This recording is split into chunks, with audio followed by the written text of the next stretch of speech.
Há pouco mais de 25 anos, um quarto de século, metade da população humana jamais havia dado um telefonema. Hoje, temos mais de 3,2 bilhões de usuários de telefones celulares e 2 bilhões de pessoas com acesso à internet em uma população mundial de cerca de 7 bilhões. Como essas mudanças estão afetando a produção do conhecimento? De que maneira a ciência está sendo impactada pela avalanche de dados só possíveis de serem produzidos com o surgimento das novas tecnologias?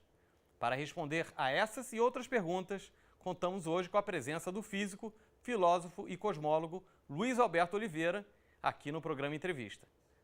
Seja bem-vindo, Luiz. Obrigado, Beto. Qual o impacto, então, desses avanços extraordinários nas ferramentas de comunicação para a área do conhecimento? Bem, Beto, há mais ou menos 350 anos se forjou uma nova forma de dialogar com a natureza, que é a ciência. A ciência procede por um movimento duplo. Você se encontra com o fenômeno, você faz medidas, ou seja, você traduz o fenômeno em quantidades e, a partir dessas quantidades, isso é a fazer do experimentador. E, a partir dessas quantidades, dessas medidas, dessas mensurações, um teorizador elabora um modelo acerca das regras que governariam aquele acontecimento, né? Ou seja, o modo de funcionamento, como você poderia modelar o modo de funcionamento daquele fenômeno. O que é decisivo é que essa concepção é transformada em previsões, essas previsões, então, retornam ao experimentador que as afere. Se, de fato, a modelagem sugerida prevê o desenvolvimento seguinte do acontecimento, nós temos uma boa teoria. Sabemos descrever aproximadamente como isso funciona. Senão, você tem que voltar e fazer uma nova proposta. O que é decisivo é o próprio acontecimento que valida ou invalida a sua modelagem.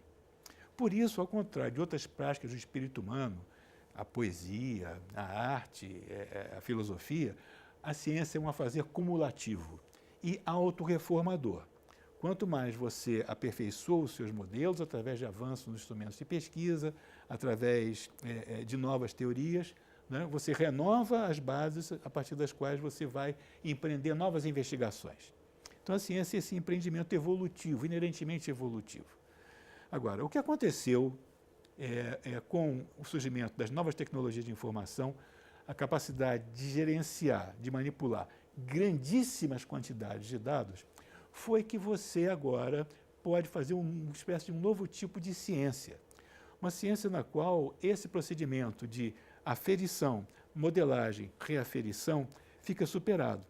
Se você tem dados sobre um número muito grande de pessoas ou de eventos, você pode usar algoritmos, ou seja, formas automatizadas de busca de correlação, e você então vai fazer surgir relações que são reais, mas que não estão sujeitas ao modelo de validação de hipótese. Você opera naquela vastidão de dados e ali você vai encontrar então relações imprevistas, essas relações vão ter validade estatística e você não precisou formular uma hipótese. Você encontra já a regra sem que você a modelize. Isso é alguma coisa que é uma espécie de tipo novo de ciência, no qual esse mecanismo que remonta a Galileu, de você elaborar a pergunta para então dar sentido à resposta, isso começa a ser superado. É como se você encontrasse diretamente as respostas. E como é que esse cenário de hiperconexão que a gente está vivendo se reflete na pesquisa científica, no dia a dia dos cientistas? Algo muito original está ocorrendo. Se você lembra, algumas décadas, as ciências que produziam grandes volumes de dados, quais seriam? A astronomia, a astrofísica, a química, na biologia, o estudo das proteínas. Então, grandes volumes de dados que os satélites artificiais, né, examinando as características da Terra. Então, grandes quantidades de dados, e a partir de um certo momento se tornou inviável que equipes humanas examinassem, garimpassem esses dados em busca de resultados. As quantidades são excessivas. Então, houve uma coisa curiosa, que é a automação do próprio processo de busca de correlações. Então, você estabelece programas, esses programas buscam nessas vastas bases de dados aquelas correlações, aqueles sinais que poderiam evidenciar algum tipo de regra profunda, algum tipo de associação entre eventos.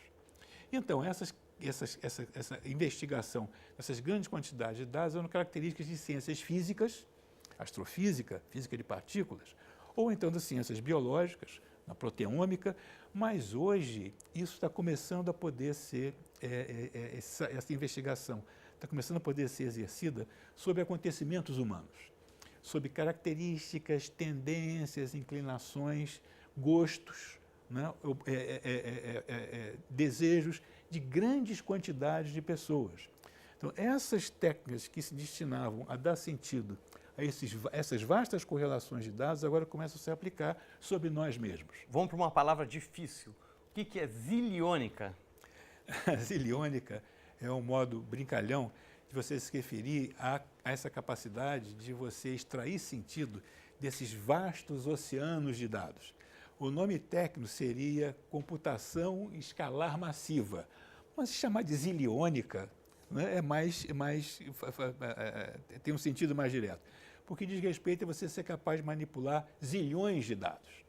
Então, por exemplo, o funcionamento do grande acelerador do CERN, né, do LHC, ele vai produzir uma quantidade, vários petabytes de dados a cada rodada.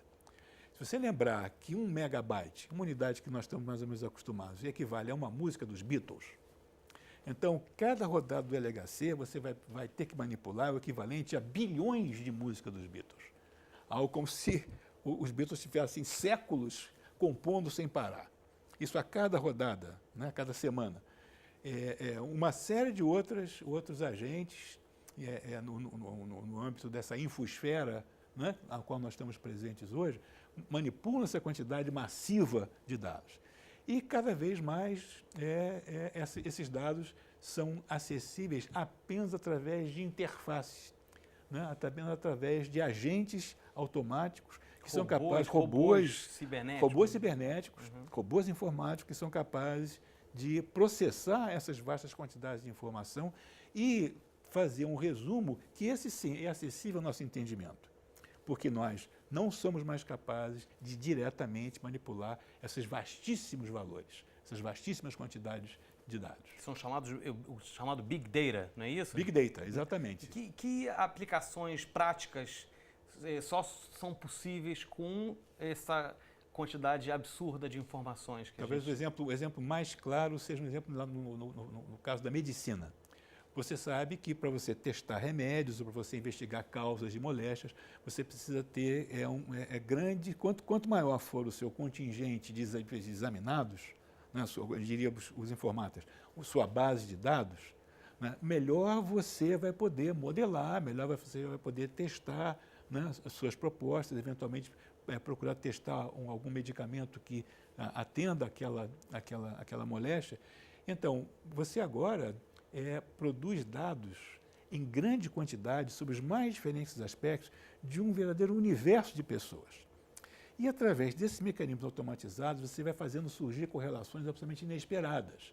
Quem diria, por exemplo, que o fato de uma certa percentagem das pessoas ter um certo tipo de proteína na superfície das suas células sanguíneas, isso é algo que de nenhuma maneira tem nenhuma evidência direta, né, que isso pode estar ligado a uma absorção maior ou menor de certas vitaminas.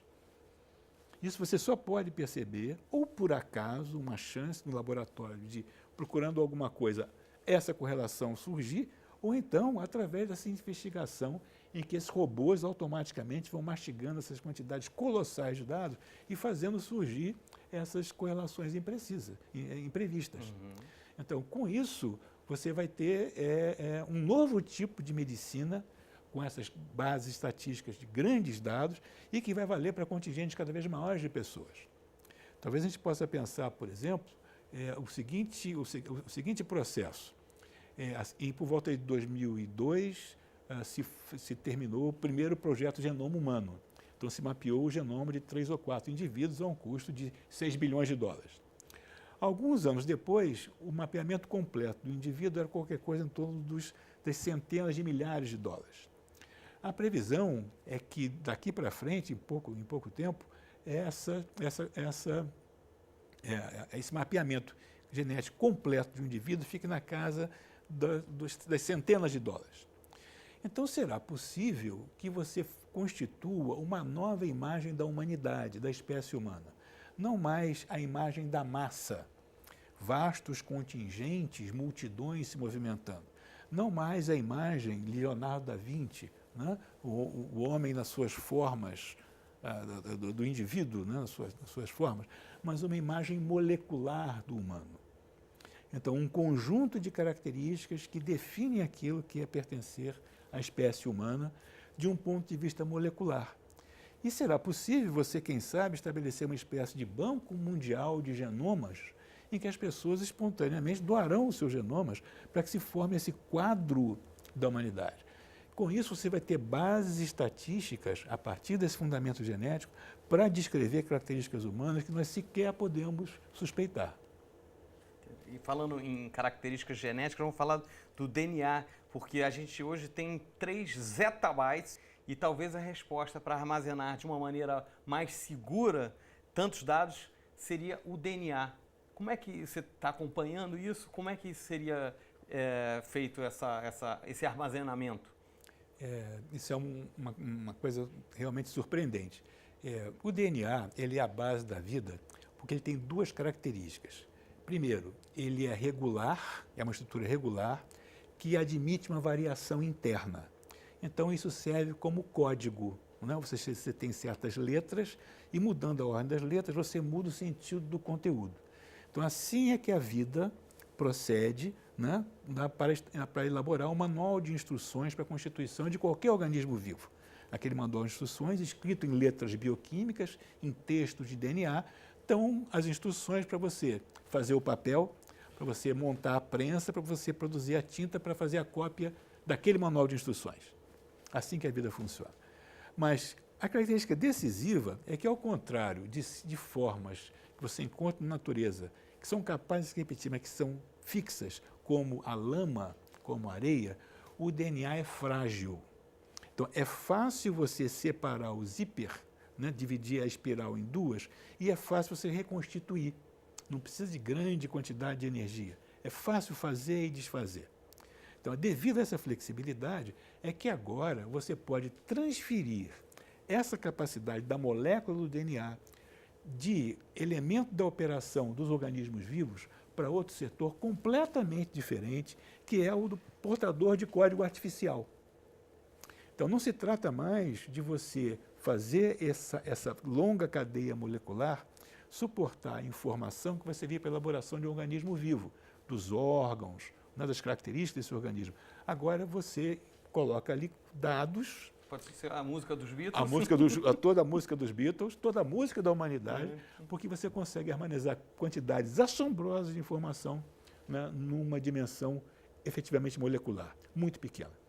Então, da mesma maneira que a informação necessária para a constituição de um organismo vivo, de um ser humano, está inteiramente contida, né, em 2 células, na verdade, no DNA da célula do ovo, no DNA da célula do espermatozoide, quando se fundem, toda a informação para fazer esse verdadeiro milagre, que é uma pessoa, está contida ali. Todo o conhecimento humano poderia ser armazenado num plano celular. Então, se trata agora de procurar acelerar os modos de contato, né, aperfeiçoar as interfaces entre esse suporte, né, para os dados, para o conhecimento, de modo de você tornar mais rápido o acesso, o escrever e o ler. Quando isso começar a acontecer, é como se nós estivéssemos multiplicando a capacidade dos nossos processadores eletrônicos, nossos computadores, por um fator de alguns milhares. Nossa. Então, algo muito surpreendente, potencialmente extremamente transformador, está em curso agora. Luiz Alberto, muito obrigado pela sua participação. Queria agradecer a vocês que nos assistiram.